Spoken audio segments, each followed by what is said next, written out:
বল্টু মামাকে যারা চেনে না তাদের আলাদা করে চেনবার দরকার নেই, তারা এমনিতেই চিনতে পারবে। কিন্তু যারা চেনে তারা জানে বল্টু মামার সেই গায়েশগঞ্জের হাতি শিকারের গল্পটা। আজ এই বল্টু মামা আমাদের বাড়ি আসছেন। খবরটা পেয়েছিলাম অবশ্য মায়ের কাছে। আজ সকালে টিউশন পড়াবার জন্য ঘর থেকে বেরোচ্ছি, এমন সময় মা বলল, কৃষ্ণ, একটু তাড়াতাড়ি টিউশন করিয়ে আর অন্য কোথাও না গিয়ে বাড়ি চলে আসিস কেমন? আজ 11টার ট্রেনে তোদের বল্টু মামা উনি আসছেন। স্টেশন থেকে যদি একবারটি গিয়ে আনতে পারিস। বুঝতেই তো পারছিস, একে বিরাট চেহারা হয়েছে, তার উপর আবার এখন মাঝে মাঝে অনেক কিছু ভুলে যায়। আমি হেসে উঠে বললাম, বল্টু মামা ভুলে যায় আর সেই কথাটা আমায় বিশ্বাস করতে হবে? 10 বছর আগে কোথায় কি হয়েছিল সেই সব গল্প ভালোই রং চড়িয়ে বাড়িয়ে বলতে পারে, অথচ আমাকে দাদাকে ভুলে যায়। ভাগ্যিস আমাদের বাড়িটাই ভুলে যায়নি। ওরকম কথা বলতে নেই বাবা, আরে আমার দাদা বলে কথা।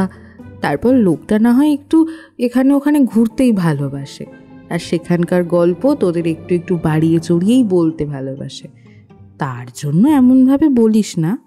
আমার দাদা বলরাম তার ঘরে কম্পিউটার নিয়ে বসে কি একটা যেন খুটখুট করছিল।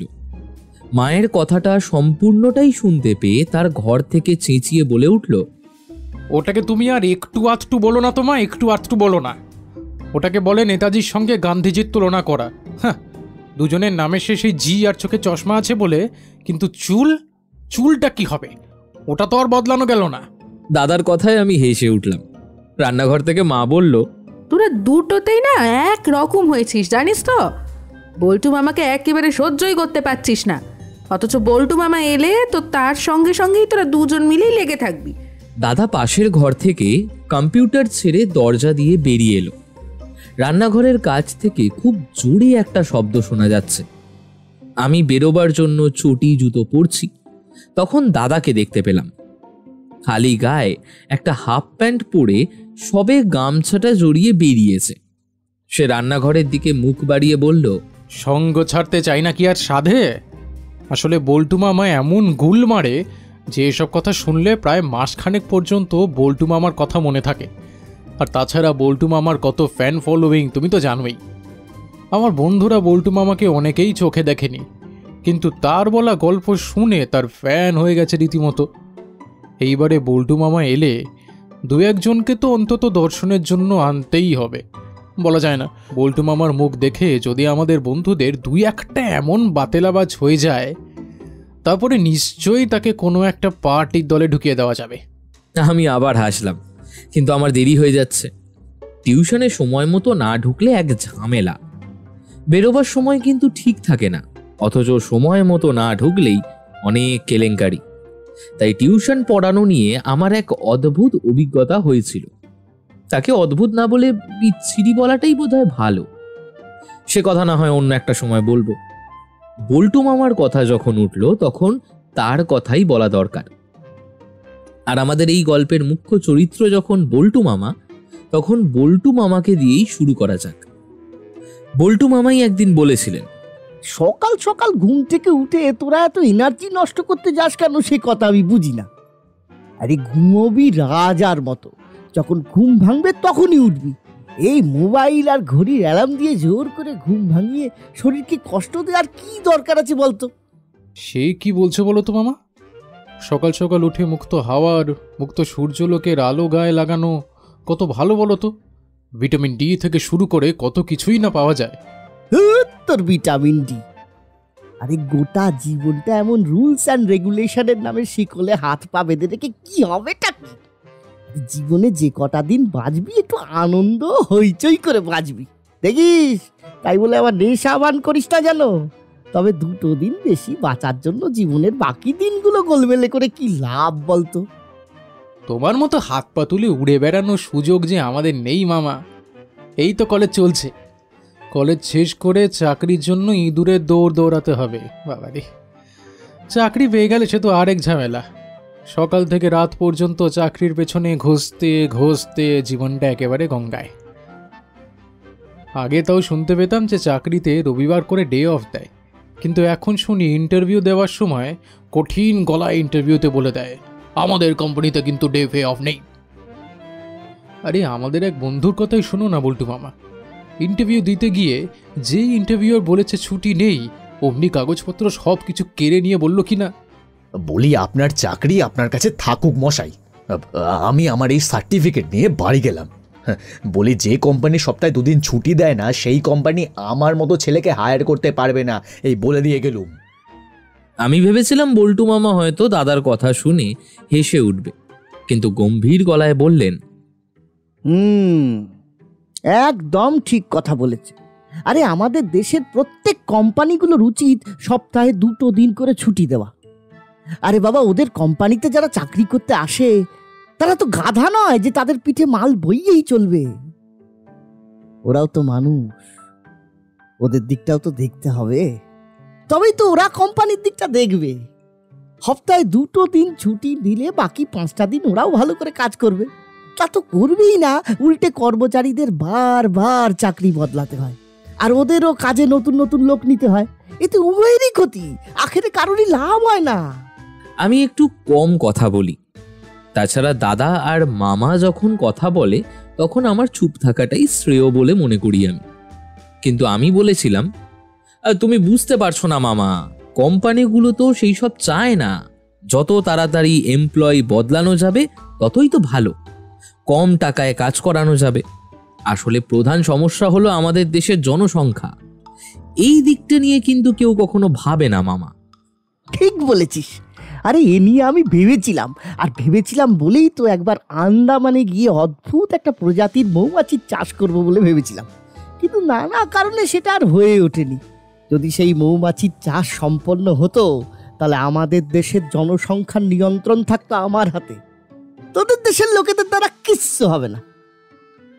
মামা এমন ভাবে তোদের দেশেদের লোকেদের কথাটা বলছিল যেন মনে হয়েছিল মামা আমাদের দেশেরই নয়। মায়ের ভাষায় এসব একটু আধটু হলেও আমাদের ভাষায় অতিরিক্ত, এবং আমাদের বন্ধুদের ভাষায় বলে ডেঞ্জারাস। তা সেই বল্টু মামা আজ আসছে। সকালের দিকে 3টে ক্লাস 9-এর ছেলে পড়ে আমাদের পাড়ার নন্টেদার বাড়িতে। পড়াশোনাতে আমি একটু ভালো, তাই টিউশনের সুযোগটা খুব তাড়াতাড়ি লাভ হয়েছিল।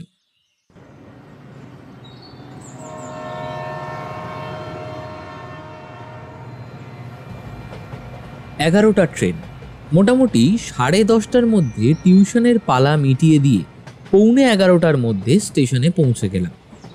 11টা বাজতে 3 মিনিট আগে আপ ব্যান্ডেল কাটোয়া ট্রেনটা সেখানে ঢোকার কথা, সেই মতোই ঢুকলো। আমিও এদিক ওদিক জানলার দিকে লক্ষ্য করতে করতে এমন সময় দেখতে পেলাম বল্টু মামাকে। সেই আগের মতো থলথলে মোটা চেহারা, তার 2 হাতে ঝুলন্ত 2টো ব্যাগ। বল্টু মামা একা নয়, তার সঙ্গে একটা লম্বা চামড়ার ব্যাগ। গায়ের রং কালো, দেখেই মনে হয় এর আদি বাসস্থান নাইজেরিয়া ছাড়া অন্য কোথাও হতে পারত। সঙ্গে সঙ্গে মনে পড়ে গেল আমাদের এলাকার কালুয়ার কথা।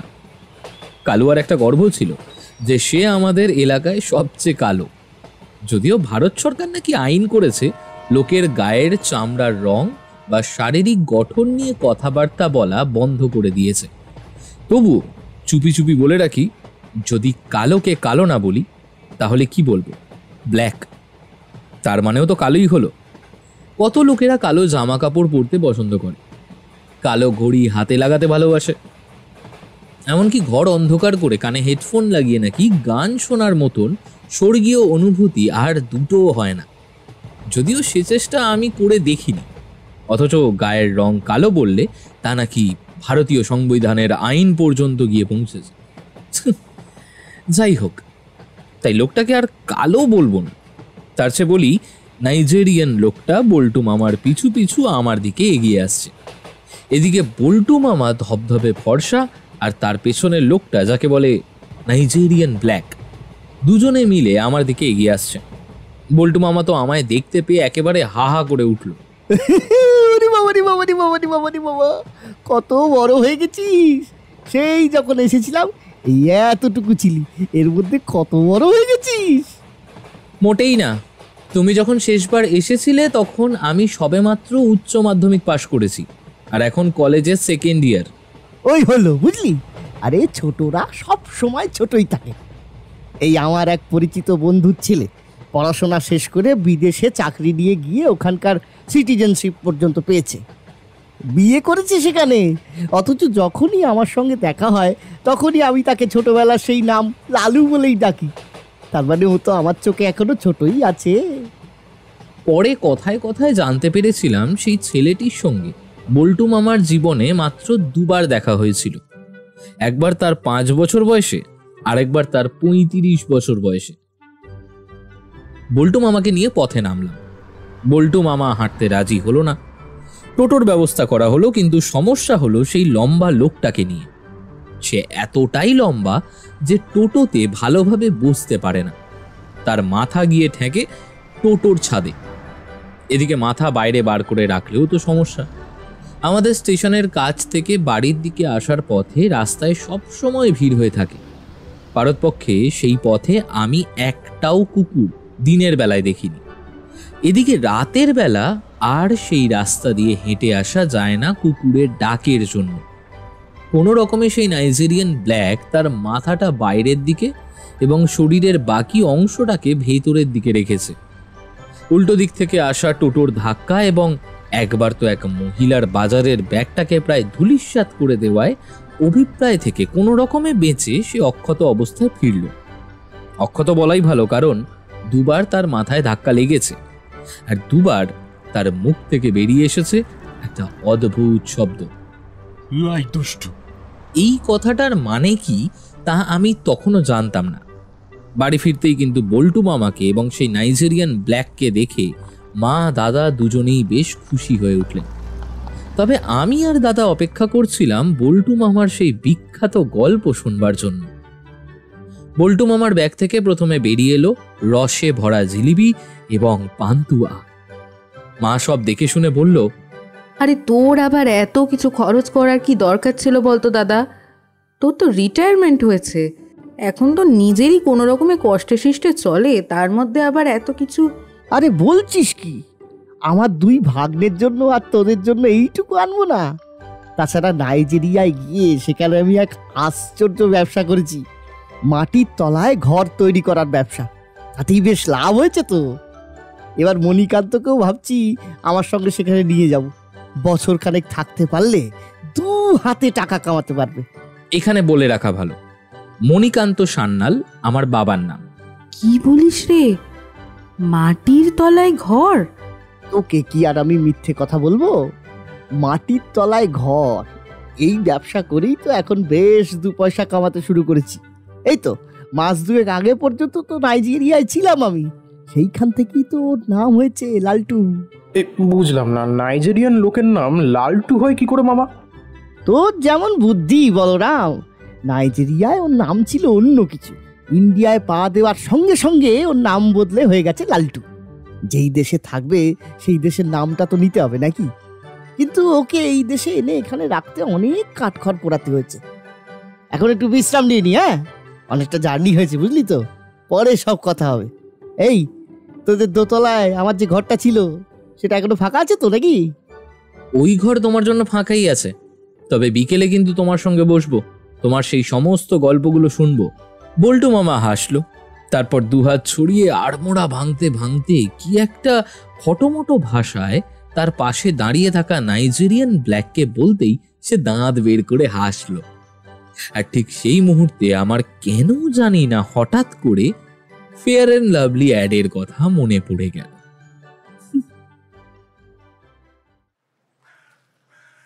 বিকেলের দিকে টিউশন পড়তে আসে 4 জন।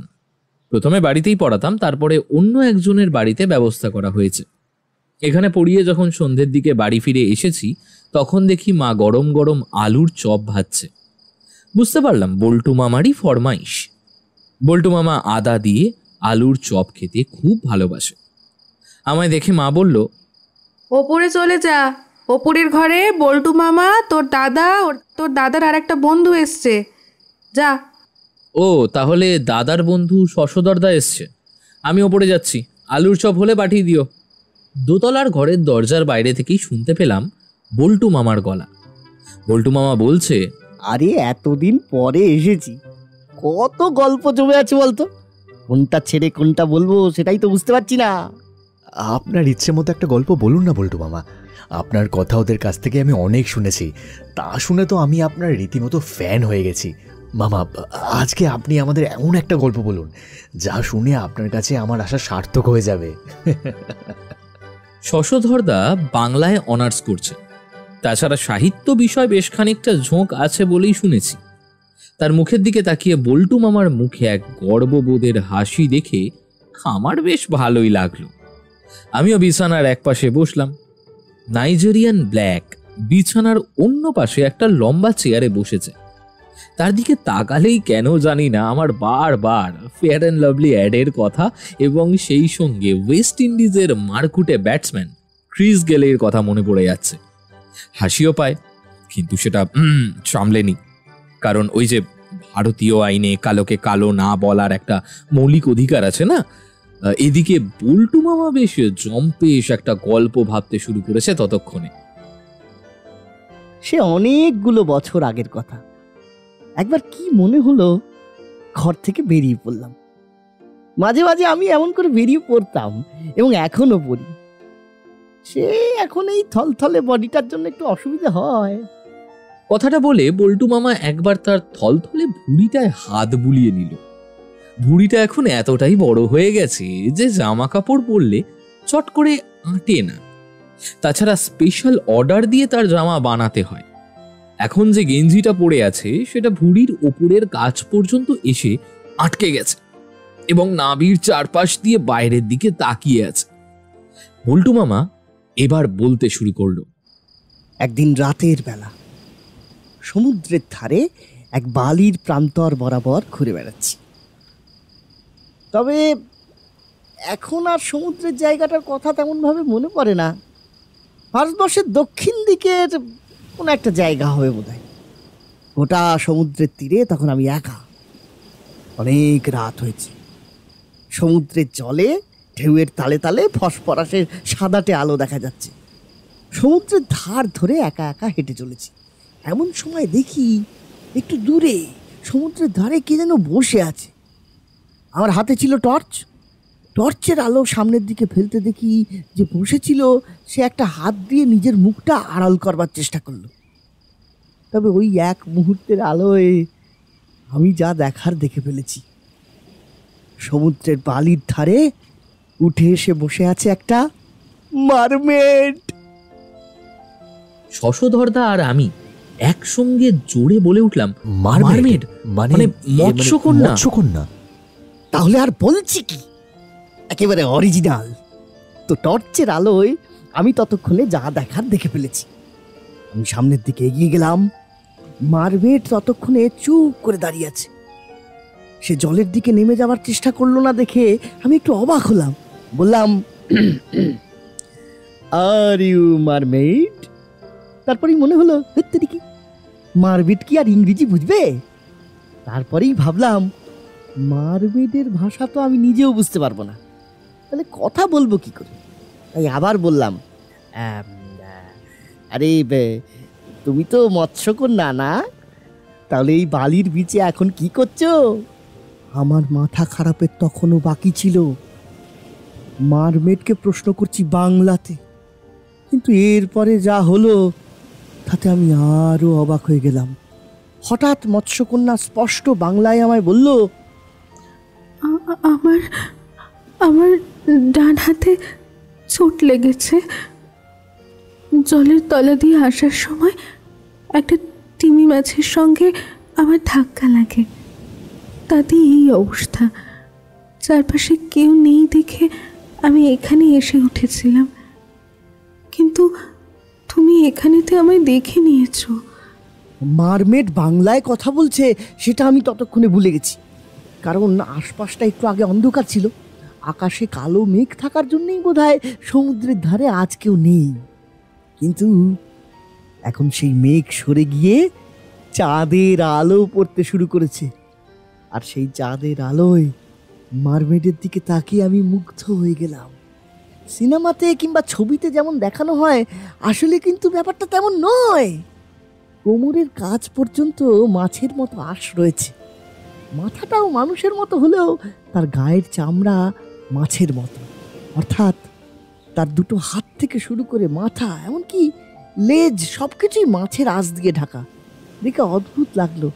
আমি খানিকটা অপ্রস্তুতে পড়ে বললাম, তাহলে এবার কি হবে? যদি একটা কিছু দিয়ে আমার হাতটা বাঁধতে পারতাম তাহলে কিছু হয়তো হতো। এই দেখো। এ কথা বলে সে নিজের হাতটা আমার দিকে বাড়িয়ে দিল। দেখি ডান হাতের কাছে সত্যি সত্যি চোট লেগে রক্ত জমে আছে। আমি আর কি করব, তাড়াতাড়ি ধুতিটা খুলে, ধুতি খুলে না, ধুতির একটা ধার ছিঁড়ে সঙ্গে সঙ্গে জড়িয়ে দিলাম তার হাতের কাছে। সে কৃতজ্ঞ চোখে আমার দিকে তাকালো আর বলল, তুমি আমার এত সাহায্য করছো, আমি আমি তোমায় একটা জিনিস দিতে চাই। ওসবের কোনো দরকার নেই মারমেড। আমি মানুষ হিসেবে তোমায় সাহায্য করেছি। তাছাড়া তুমি মারমেড, জলেই তোমার প্রাণ। জলের প্রাণীর সঙ্গে স্থলের প্রাণীর একটু আধটু বোঝাপড়া থাকবে, এটাই তো স্বাভাবিক, তাই না? দেখা গেল আমিও কোনোদিন জলের মধ্যে বিপদে পড়লাম, তখন তুমি আমায় সাহায্য করে দিও। ব্যাস, গিভ অ্যান্ড টেক পলিসিতেই তো গোটা পৃথিবীটা বেঁচে আছে। আমি, দাদা, শশধরদা তিনজনে অবাক হয়ে তাকিয়ে আছি বল্টু মামার মুখের দিকে। জানি বল্টু মামা গুল মারছে, বল্টু মামা মিথ্যে কথা বলছে, কিন্তু তবুও তার কথা বলার মধ্যে এমন এক আশ্চর্য গুণ আছে যা আমাদের মুগ্ধ করে রেখেছিল। পিছনের দিকে চেয়ারে বসে থাকা নাইজেরিয়ান ব্ল্যাকের মুখ থেকে ঠিক তখনই শুনতে পেয়েছিলাম, কিন্তু সেই দিকে আর তাকালাম না। মামা আবার বলতে শুরু করলো, আমি তখন বসে আছি জলের কাছে। সেই মারমেড জলে ঝাঁপিয়ে পড়ল, তারপর সাঁতার কেটে কোথায় যেন চলে গেল। আমি ভাবলাম, এখানে বসে থেকে কি হবে, উঠে চলে যাই, ও আর আসবে না। কি যে বললো! তখনও কিন্তু মারমেডের বাংলা বলার কথাটা আমার মাথায় আসেনি। হেঁটে চলে আসতে যাব, এমন সময় পেছন দিক থেকে একটা চিৎকার শুনে পিছনে ফিরে তাকালাম। আরে, কোথায় চলে যাচ্ছ? দাঁড়াও, তোমার জন্য আমি উপহার এনেছি। পিছনের দিকে তাকিয়ে দেখি সেই মারমেড আবার এসেছে। কে বলেছে মারমেডরা শুধুমাত্র জলে ঝাঁপাঝাঁপি করতে পারে, হাঁটতে পারে না? অবলীলায় সেই মাছের লেজের মতো অংশটা দুদিকে ভাগ হয়ে গেছে, আর তার উপর ভর দিয়ে সে হাঁটতে হাঁটতে এগিয়ে আসছে আমার দিকে। আমি এগিয়ে যাচ্ছি মারমেডের দিকে। জ্যোৎস্নার আলোতে সমুদ্রের জলের কাছে সনসনে হাওয়া দিচ্ছে। আমি শব্দ শুনতে পাচ্ছি, সনসন সনসন। ঠিক সিনেমাতে যেভাবে হিরো হিরোইনদের সিন দেখানো হয়, অনেকটা তেমনই। কিন্তু বড় দুঃখ থেকে গেল, সেই দৃশ্যটা আর কেউ দেখতে পেল না। মারমেড আমার কাছে এসে দুটো হাত আমার দিকে বাড়িয়ে দিল। তারপর তার হাত খুলতেই দেখা গেল এই জিনিসটা। তারপর সে আমার হাত ধরে আমায় নিয়ে গেল সমুদ্রের জলে। আমি তো বেশ ভয় পেয়ে গেলাম। গ্রামে গঞ্জে পুকুরে সাঁতার কেটেছি, গঙ্গায় পর্যন্ত সাঁতার কেটেছি, কিন্তু তাই বলে সমুদ্রের জলে, তাও আবার এমন সময়! এই সব ভাবতে ভাবতে আমি কখন যেন সমুদ্রের জলের মধ্যে প্রবেশ করে ফেললাম। চারপাশে অন্ধকার। তারপরেই যেন চারপাশটা হঠাৎ বদলে গেল। কোথা থেকে একটা নীলচে আলো আমাদের চারপাশটা ঘিরে রয়েছে। দেখি আমি সমুদ্রের তলায়। প্রথমে ভয় পেয়ে গেলাম, এক্ষুনি বুঝি নিঃশ্বাস বন্ধ হয়ে যাবে। তারপর মনে হলো, কোথায়, আমি তো ভালোই নিঃশ্বাস নিচ্ছি। জলের তলায় সেই মারমেডের হাত ধরে অনেকটা পর্যন্ত ঘুরে এলাম। তারপর সে নিজেই আমায় সমুদ্রের পাড়ে ফিরিয়ে এনে দেয়। আর আমার হাতে তখন ছিল এই জিনিসটা। কথাটা বলতেই দেখি বল্টু মামা নিজের পাঞ্জাবির পকেটে হাত ঢুকিয়ে একটা ছোট্ট কাগজ বের করে এনেছে। তার মধ্যে জড়িয়ে রাখা কি যেন একটা। কাগজটা খুলতেই ঘরের ভিতর জ্বলতে থাকা এলইডি সাদা আলোতে দেখলাম একটা সাদা রঙের পাথর। প্রথমে সাদা মনে হলেও পরে বোঝা গেল ওটা সাদা রং নয়, আসলে স্বচ্ছ। কিন্তু তার ভেতরে অসাধারণ কিছু একটা আছে। আমি বললাম, এটা কি গো? পৃথিবীতে এমন পাথর আর কোথাও নেই। এটা যে আশ্চর্য কোনো একটা পাথর সে আমি জানি। আর এই পাথর হাতে আসার পর থেকেই আমার জীবনে অদ্ভুত অনেক ব্যাপার ঘটতে শুরু করেছে। তবে সবটাই মারমেডের গিফট বলে কথা। সে রাতে মারমেড আমায় তার উপকার করার জন্য এই গিফটটা দিয়েছিল। এমন মাছের গন্ধ কেন গো? তোমার এই পাথরের ভেতর থেকে কিরকম একটা বোটকা গন্ধ আসছে। পাগল, সমুদ্রের জলের তলায় থাকা জিনিস ওটা। কত মাছের ছোঁয়া লেগেছে, গন্ধ তো একটু থাকবেই, ওটা ভাবিস না। লাই দুষ্টু, লাই দুষ্টু, লাই দুষ্টু, লাই দুষ্টু।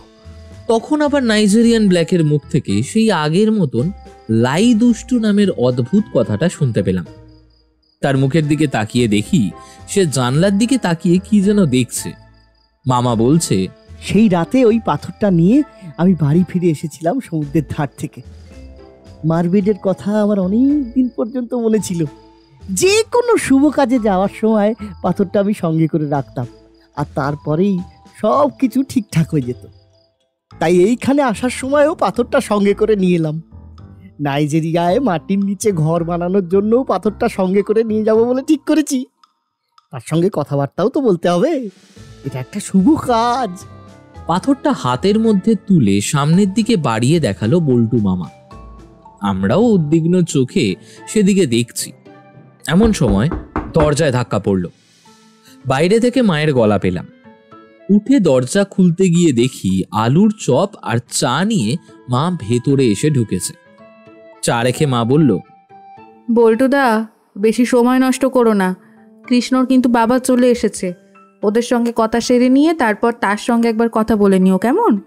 বল্টু মামা হাঁ করে কিছু একটা বলতে যাবে, এমন সময় জানলার পাল্লাটা যেটা খোলা ছিল সেখান থেকে ঝাঁপিয়ে কিছু একটা যেন ঘরে ঢুকে পড়ল। প্রথমে নাইজেরিয়ান ব্ল্যাকের গায়ের ওপর, তারপর দ্বিতীয় ঝাঁপে সেটা এসে পড়ল টেবিলের সামনে। চা আলুর চপ একসঙ্গে লন্ডভন্ড হয়ে গেল। দরজাটা খোলাই ছিল।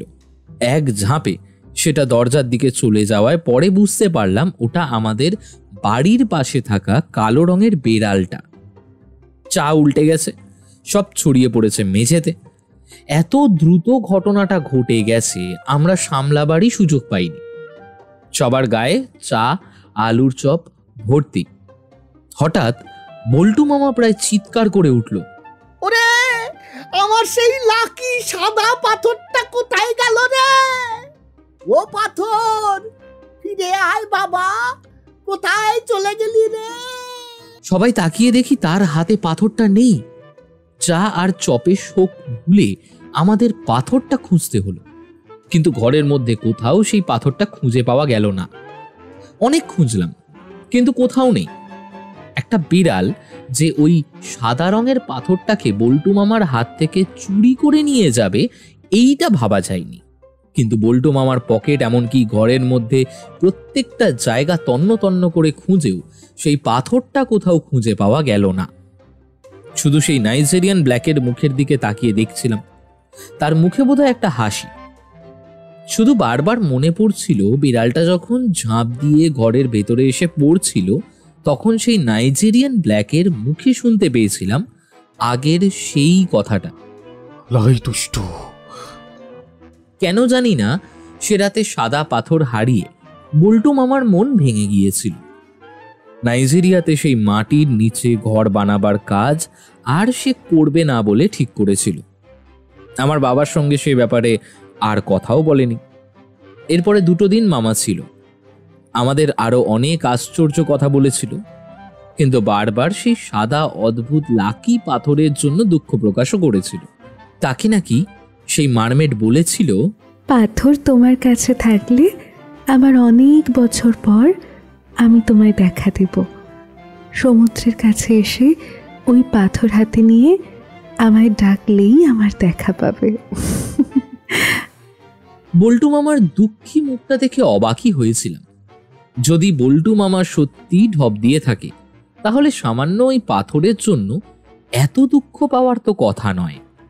আর যদি সত্যি কথাই বলে থাকে তাহলে ওই পাথরটা ছিল এক অমূল্য বস্তু, না হলে ওই পাথর সামান্য কাগজে মুড়ে জামার পকেটে করে নিয়ে ঘুরে বেড়াবার কথাও নয়। কিন্তু ভারতবর্ষের দক্ষিণের দিকে ঠিক কোন সমুদ্রের তীরে একটা আহত মারমেটকে সুস্থ করে বল্টু মামা ওই অদ্ভুত পাথর বাগিয়ে নিতে পেরেছিল, সে কথা কিন্তু সে আমাদের কাছে খোলসা করেনি। তার বদলে নাইজেরিয়ায় মাটির তলায় সেই অদ্ভুত বাড়িগুলো বানানোর ব্যবসা শুরু করার কথা এবং আন্দামানের ভারতবর্ষের জনসংখ্যা কমানোর জন্য এক অদ্ভুত মৌমাছি চাষের গল্পটা আমাদের বলেছিল। সে কথা না হয় অন্য একদিন বলবো। আজ এই পর্যন্তই থাক, কারণ দাদা বলে ভালো জিনিস কম কম খাওয়াই ভালো, বুঝলি কৃষ্ণ? বেশি খেলে অম্বল হতে পারে, আর যদি অম্বল না হয় ভেতরে জমে থাকে, তাহলে আর কিছু না হোক অন্তত আরেকটা বল্টু মামা তো হতে পারে। তাহলে এই পর্যন্তই থাক।